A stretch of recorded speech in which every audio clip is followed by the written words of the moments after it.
En la Biblia encontramos que los sacerdotes desempeñaban un papel fundamental en la adoración y el servicio a Dios.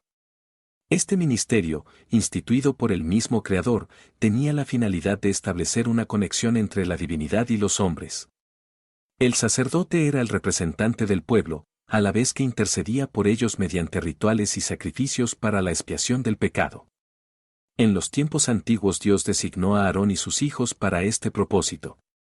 Aarón pertenecía a la tribu de Leví, la cual se encargaba de las funciones del tabernáculo y tiempo después del templo en Jerusalén. Dios seleccionó tanto a Aarón como a sus descendientes para que fueran los primeros sacerdotes de Israel. En el capítulo 28 del libro del Éxodo leemos las instrucciones del Eterno para Moisés concernientes a estas funciones sacerdotales. Él le ordena hacer vestiduras sagradas para Aarón y sus hijos, a saber, el pectoral, el efod, el manto, la túnica bordada, la mitra y el cinturón. El efod llevaba en cada hombrera una piedra de ónice, ambas grabadas con los nombres de las 12 tribus de Israel. El pectoral del juicio contenía 12 piedras preciosas según los nombres de los hijos de Israel, también portaba el Urim y el Tumim, los cuales simbolizaban la revelación y la verdad, y eran el medio de consulta a Dios para dictaminar juicio, es decir, declarar culpable o inocente a la persona. Esta vestimenta sagrada debía portarla el sacerdote al entrar en la presencia de Dios para ministrar, de otro modo no podía vivir. La mitra era una banda o turbante para cubrir la cabeza y ésta tenía en la parte frontal una lámina en oro con la inscripción, Santidad a Yahweh.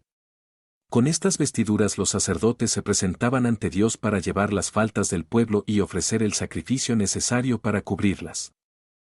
Sin embargo, este sacerdocio levítico solo era una sombra de lo que había de venir, un real sacerdocio eterno. Pero en la Biblia encontramos además un personaje enigmático el cual era rey pero también sacerdote en los tiempos antiguos, nos referimos a Melquisedec. Melquisedec fue rey de Salem y sacerdote del Dios Altísimo. Cuando Abraham regresaba de la batalla, en la que había derrotado a unos reyes, Melquisedec salió a recibirlo y lo bendijo. Entonces Abraham le dio a Melquisedec la 10ª parte de todo lo que había ganado en la batalla. El nombre Melquisedec significa rey justo, pero también se le llama rey de Salem, que significa rey de paz. Nadie sabe quiénes fueron sus padres ni sus antepasados. Ni tampoco cuándo, o dónde nació y murió. Por eso él, como sacerdote, se parece al Hijo de Dios, que es sacerdote para siempre. Ahora bien, Melquisedec era tan importante que nuestro antepasado Abraham le dio la 10ª parte de lo que ganó en la batalla. Hebreos capítulo 7 versos del 1 al 4. Veamos en otros escritos acerca de este enigmático personaje. El libro de los secretos de Enoc nos relata que a la muerte de Matusalén, Nir, el hermano menor de Noé, le sucede en el orden sacerdotal. En aquel tiempo la maldad había llegado al colmo y Dios se disponía a inundar la tierra con el diluvio. Entonces Nir se pronunció de esta forma: ahora acabo de comprender verdaderamente que ha llegado el tiempo y se ha cumplido la palabra que dijo el Señor a Matusalén, padre de mi padre Lamec. La mujer de Nir, por nombre Sopanima, era estéril y de edad avanzada, pero aconteció que estaba gestante sin que Nir la hubiera tocado debido a su ministerio. Ella mantuvo esto en oculto hasta el día del parto y fue cuando su esposo la llamó y descubrió aquel secreto. Nir sintió gran pena y quiso apartarla, estando él aún con la palabra en la boca, ella cayó a sus pies y murió. Noé se apresuró a donde estaba su hermano por motivo de lo acontecido y se dispusieron a enterrarla. En aquel momento salió a luz un niño del cadáver de Sopanima, y cuando entraron Noé y Nir se encontraron con el niño que estaba sentado junto a su madre. Estupefactos y con gran temor, pues el niño, que daba la sensación de tener unos 3 años, tenía un cuerpo perfecto y hablaba por su propia boca, bendiciendo al Señor. Tenía un sello sacerdotal en el pecho de aspecto glorioso que al observarlo ellos exclamaron: «He aquí que Dios renueva la sangre sacerdotal después de nosotros según su beneplácito», y le pusieron por nombre Melquisedec. Veamos la historia completa en el libro de Enoc. He aquí que la mujer de Nir, por nombre Sopanima, era estéril y no pudo nunca parirle un hijo a Nir. Pero, encontrándose Sopanima ya en edad avanzada, concibió el día de la muerte en su seno, sin que Nir hubiera dormido con ella ni la hubiera tocado desde el día en que el Señor le había encomendado su ministerio ante el pueblo. Cuando Sopanima cayó en la cuenta de su embarazo, se llenó de vergüenza y rubor y se mantuvo escondida todo el tiempo hasta el parto, sin que nadie lo notara. Al cumplirse los 282 días y hacerse inminente el término del alumbramiento, se acordó Nir de su mujer y la llamó a su casa para hablar con ella. Marchó, pues, Sopanima al lado de su marido, encontrándose encinta y en vísperas ya de parir. Al verla, Nir sintió una gran vergüenza y le dijo: ¿Qué es lo que has hecho, mujer, para traerme este oprobio en presencia de todo este pueblo? Apártate de mí ahora mismo y vete allá donde concebiste la vergüenza de tu vientre, no sea que me manche las manos en ti y peque ante la faz del Señor. Sopanima respondió a su marido: Señor mío, mira que ha llegado el tiempo de mi vejez y el día de mi muerte sin que yo pueda saber cómo ha sido concebida la intemporalidad y la esterilidad de mi vientre. No dio crédito Nir a las palabras de su mujer y la intimó por segunda vez: apártate de mí, no sea que vaya a golpearte y peque ante la faz del Señor. Y aconteció que, mientras Nir dirigía la palabra a Sopanima, su mujer, ésta cayó a sus pies y expiró. Se llenó Nir de aflicción y dijo para sí: ¿no habrá ocurrido esto a causa de mis palabras? Ya que el hombre peca por pensamiento y por palabra ante la faz del Señor. Ahora tendrá el Señor piedad de mí, lo sé bien seguro dentro de mi corazón, por no haber puesto mis manos sobre ella. De nuevo te glorifico a ti, Señor, porque nadie de entre los hombres ha tenido conocimiento de este hecho que ha realizado el Señor. Nir cerró entonces apresuradamente las puertas de su casa y se fue donde su hermano Noé para contarle lo acaecido con su mujer. Noé se apresuró y volvió en compañía de su hermano a la casa de Nir con motivo de la muerte de Sopanima, conversando los dos entre sí sobre el estado de su embarazo en trance ya de parir.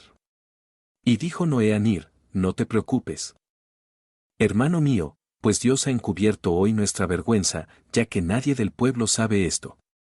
Ahora démonos prisa y enterrémosla a escondidas, y que el Señor cubre el oprobio de nuestra vergüenza. Colocaron, pues, a Sopanima en un lecho, le pusieron una mortaja negra y la encerraron en casa, dejándola lista para el entierro, luego excavaron una tumba en secreto.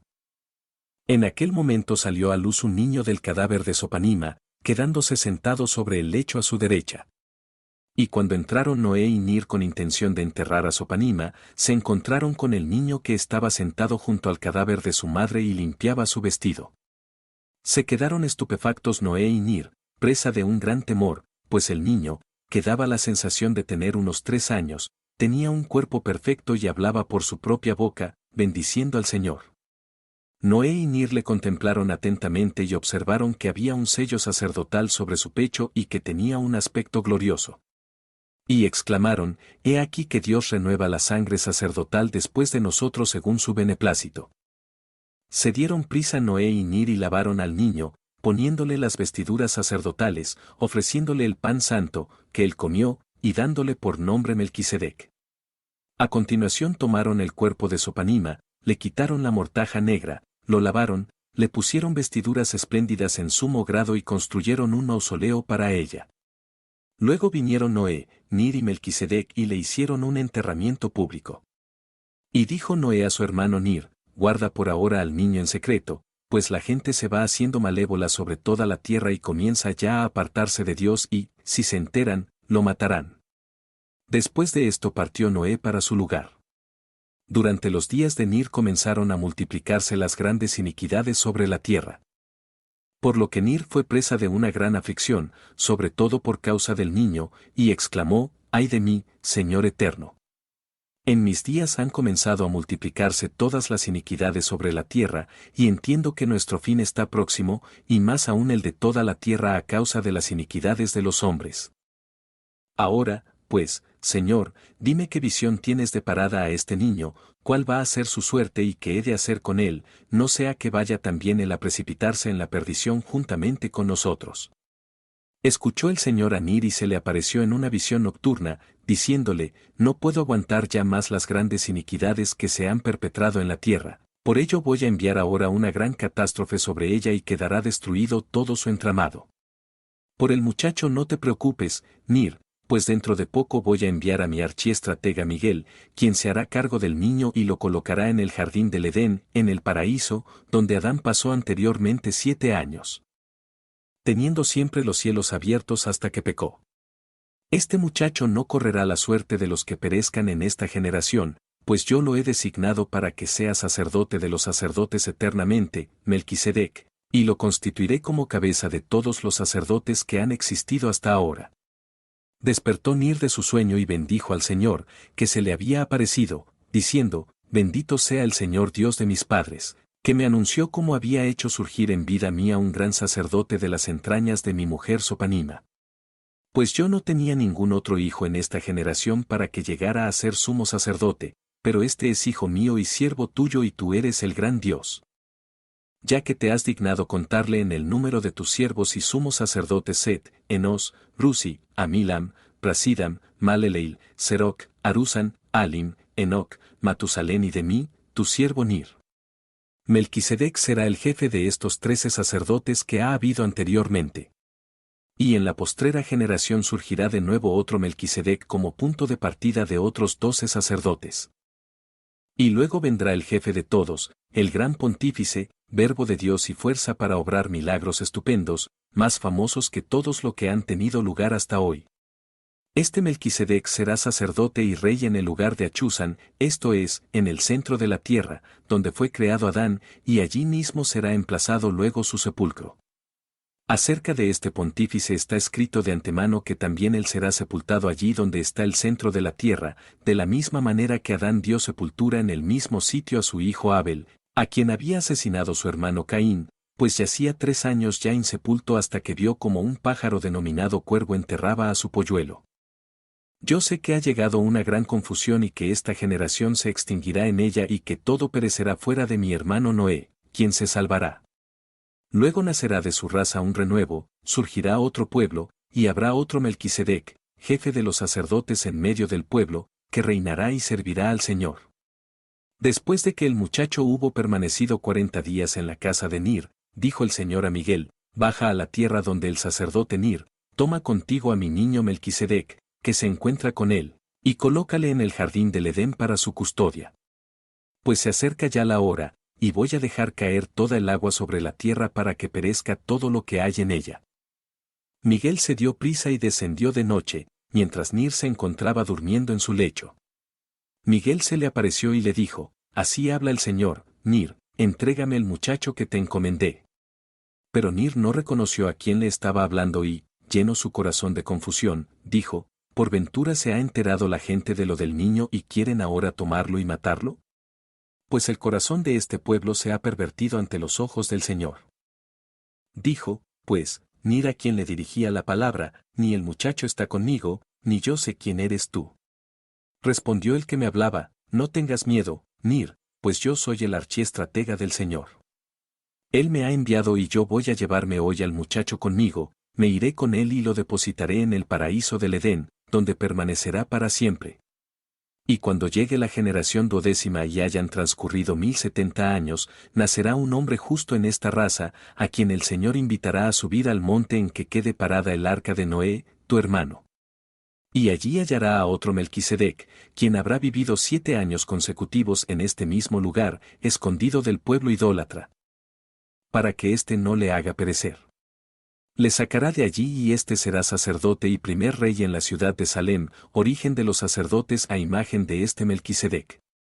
Y transcurrirán 3432 años, partiendo desde el principio y la creación de Adán, hasta que llegue esta época. Y después de este Melquisedec se sucederán sacerdotes en número de 12 hasta que venga el gran igúmeno, esto es, guía, que hizo todas las cosas visibles e invisibles. Se acordó entonces Nir del sueño anterior y le dio crédito y respondió a Miguel, diciendo, bendito sea el Señor que te ha enviado hoy a mí, bendice, pues, ahora a tu siervo Nir, ya que me ha llegado la hora de salir de este mundo. Toma al muchacho y obra con él tal como el Señor te ha dicho. Tomó Miguel al niño la noche misma en que descendió y se lo llevó sobre sus alas, depositándolo en el paraíso del Edén. En cuanto se levantó Nir a la mañana siguiente, se fue a la casa y no encontró al muchacho, por lo que, lejos de alegrarse, se llenó de pena, pues no tenía otro hijo fuera de él. Así murió Nir, y no hubo más sacerdotes en el pueblo, sobreviniendo a partir de este momento una gran confusión sobre la tierra. Secretos de Enoc capítulo 23. Vemos entonces que el libro nos narra el nacimiento sobrenatural del primer Melquisedec, el cual es transportado al paraíso del Edén por el arcángel Miguel. Después se hace mención de un segundo Melquisedec que aparecería en el monte Ararat, donde fue encontrada el arca de Noé. Él sería el primer rey en la ciudad de Jerusalén llamada aquí Salem. Después de 12 generaciones de sacerdotes, vendría el tercer Melquisedec, esto es el Hijo de Dios, Jesucristo. Respecto al Melquisedec que encontramos en Génesis, se puede leer su historia en un hermoso libro llamado el Libro de Melquisedec, el cual es una compilación de 3 libros, la historia de un vaso, la historia de Salem y la historia del universo. Ahora te daré a conocer la historia de esta gloriosa Salem, Jerusalén. Todo lo que te fuere mostrado en la visión, deberás tú registrar fielmente en 6 pergaminos que serán cosidos uno al otro, formando un único rollo. Tú tendrás 6 años para escribirlos. Al final de los 7 años, tú recibirás de las manos de un anciano, Abraham, un vaso conteniendo un rollo especial, con muchas revelaciones importantes, destacándose la historia de Salem. Tú tomarás ese rollo, y lo coserás como el primero de los 7, formando un único rollo.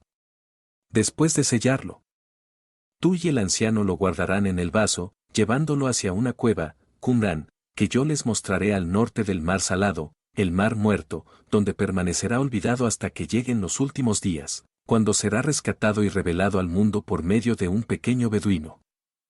En el capítulo 14 del libro de Génesis leemos que en los días de Amrafel, el cual era Nimrod, rey de Sinar o Babilonia, él junto con otros 3 reyes, a saber Arioc rey de Elazar, Kedorlaomer rey de Elam, y Taid el rey de Goim, hicieron guerra contra Pentápolis, las cuales estaban gobernadas por Bera rey de Sodoma, Birsa rey de Gomora, Sinab rey de Adma, Semeber rey de Seboim y Bela, la cual es Sour.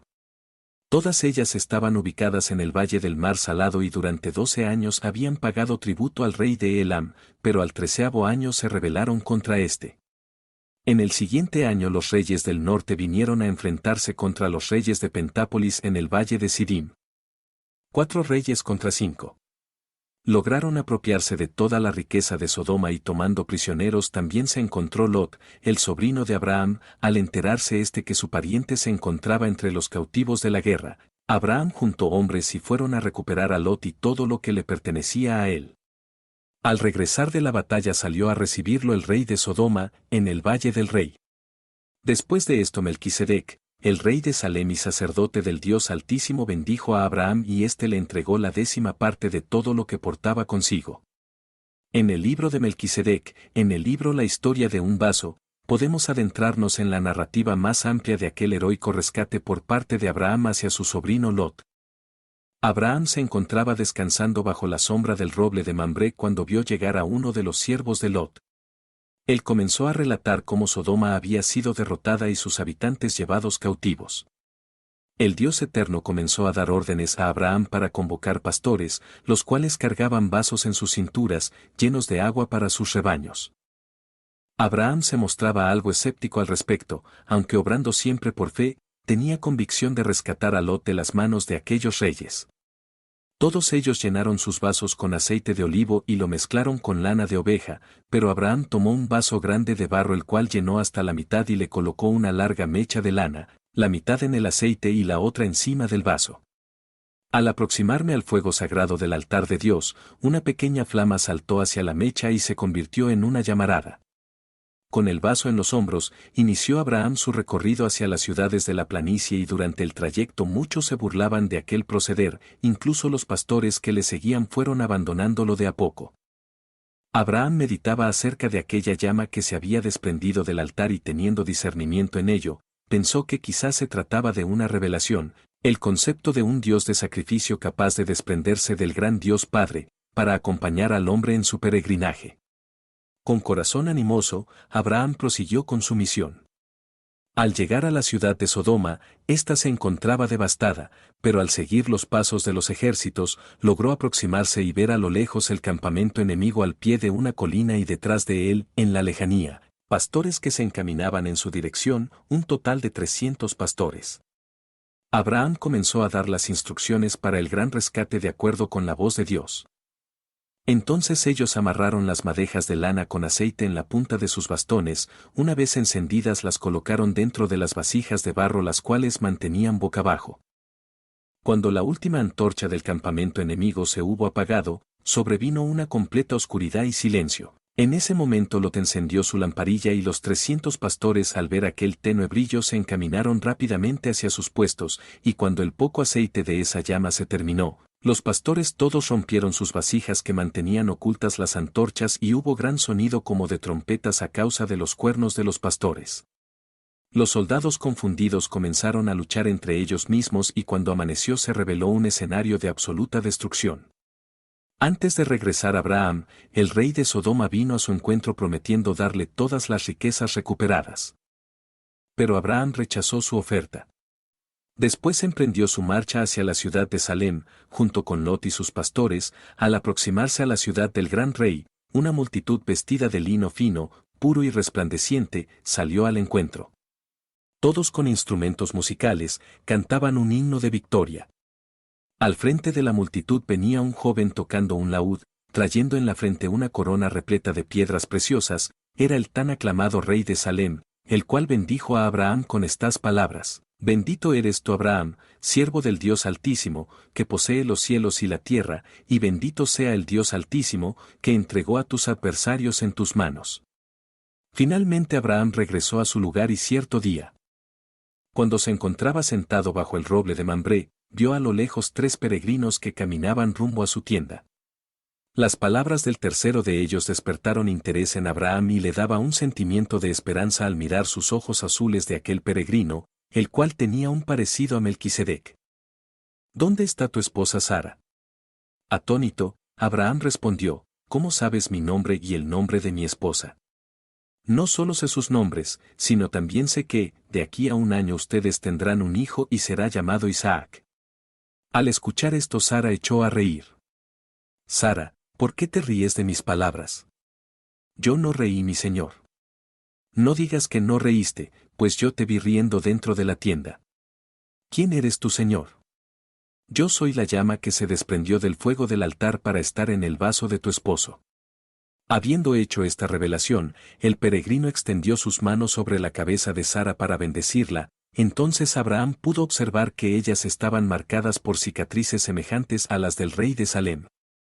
De este Melquisedec es del que se hace referencia en el libro de Hebreos, en el cual vemos la distinción entre el sacerdote que existió en la ciudad de Jerusalén en esos tiempos y Jesucristo.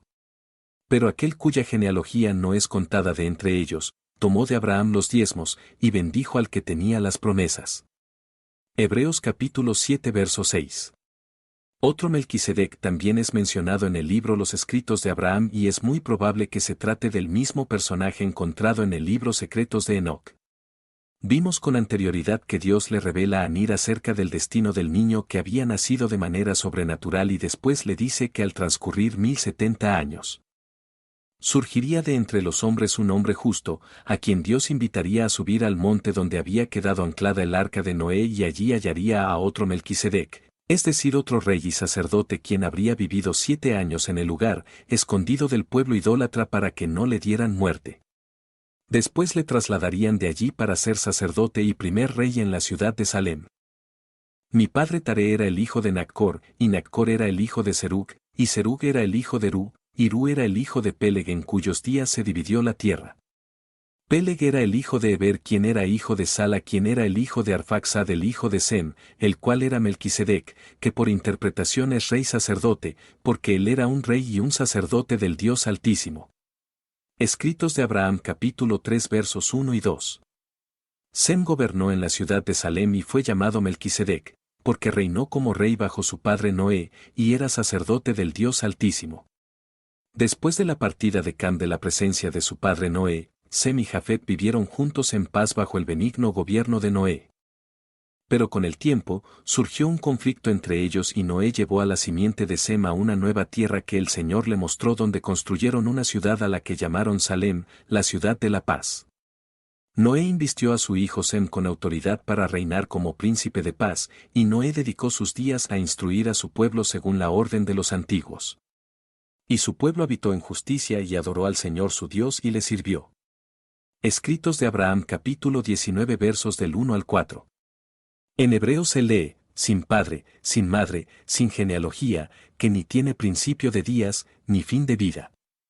Estas palabras muy posiblemente no se refieren a la persona sino al orden del sacerdocio que lleva su nombre.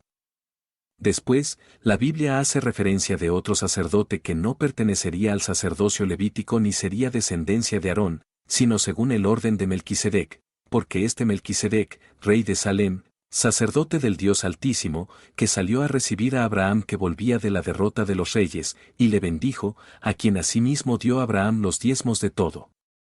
Cuyo nombre significa primeramente rey de justicia, y también rey de Salem, esto es, rey de paz, sin padre, sin madre, sin genealogía, que ni tiene principio de días, ni fin de vida, sino hecho semejante al Hijo de Dios, permanece sacerdote para siempre.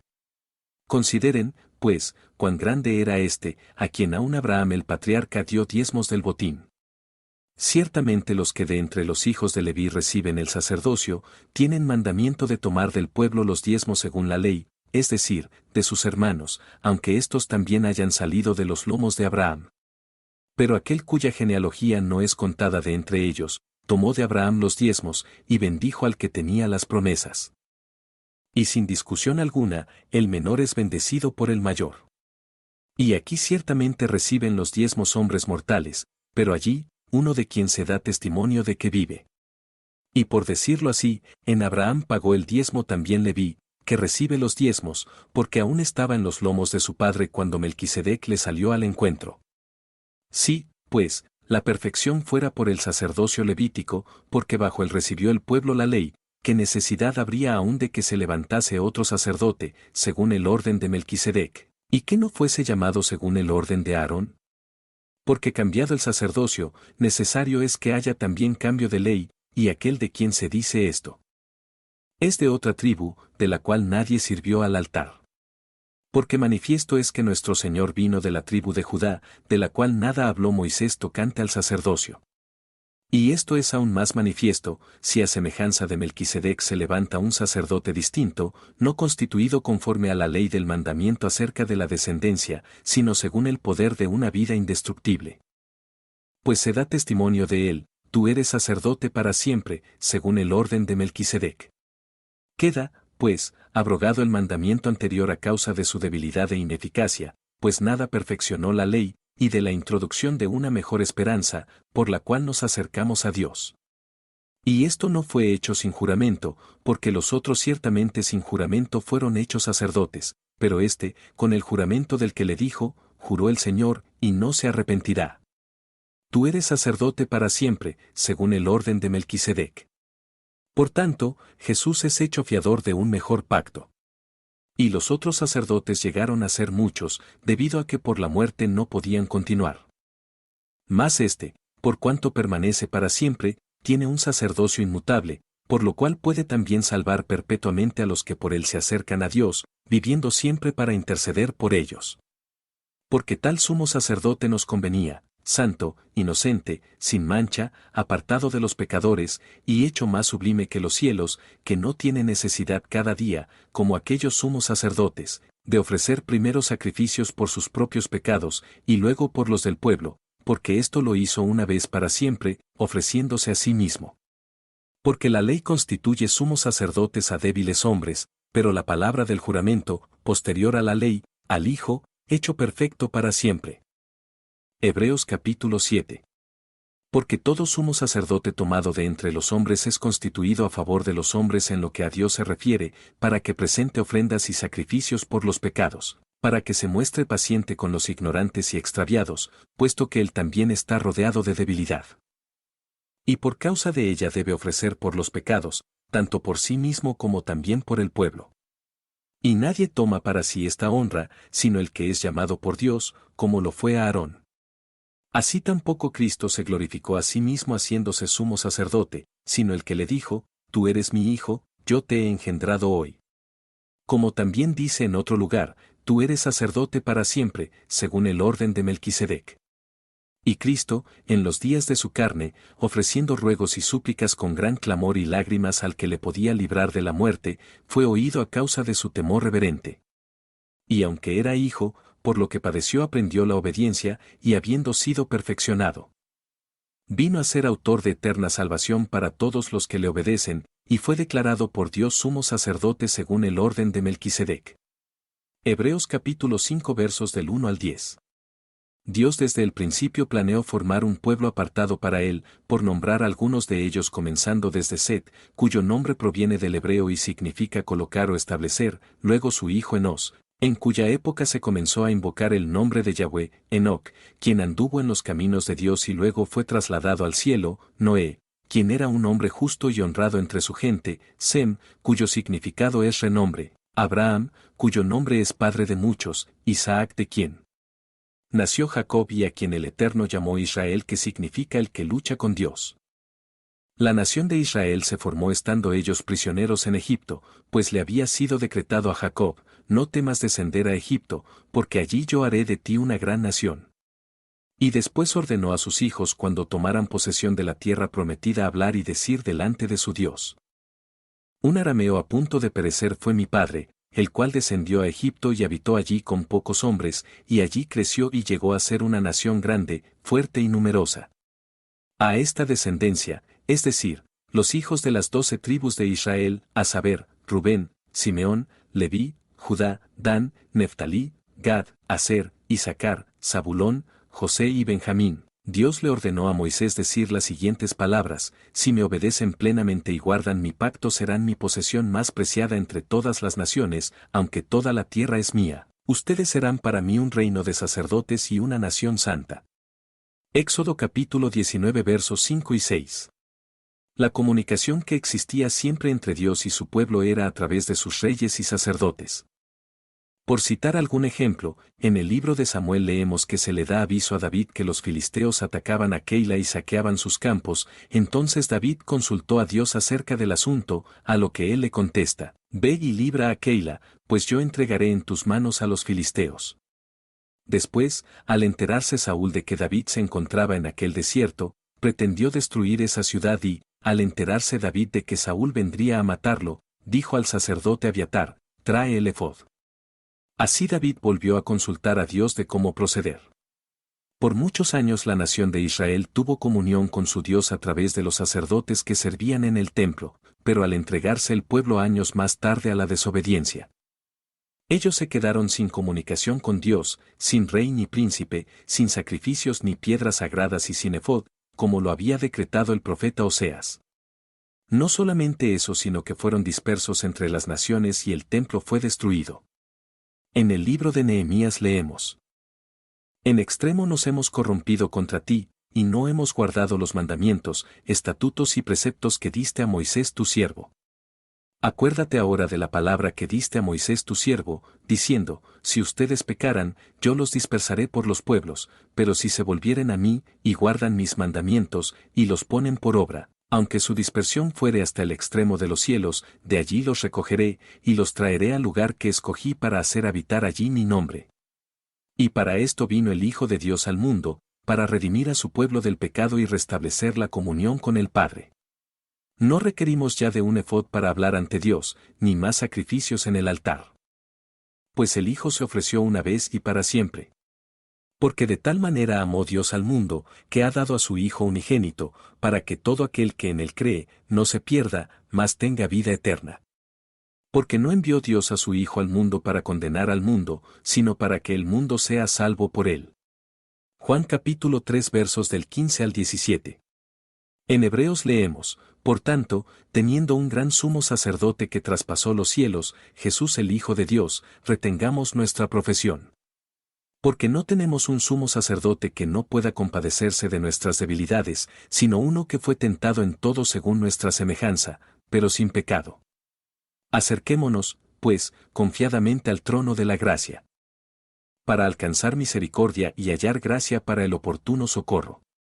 Y el apóstol Juan nos dice: esta es la confianza que tenemos al acercarnos a Dios, que si pedimos alguna cosa conforme a su voluntad, Él nos oye.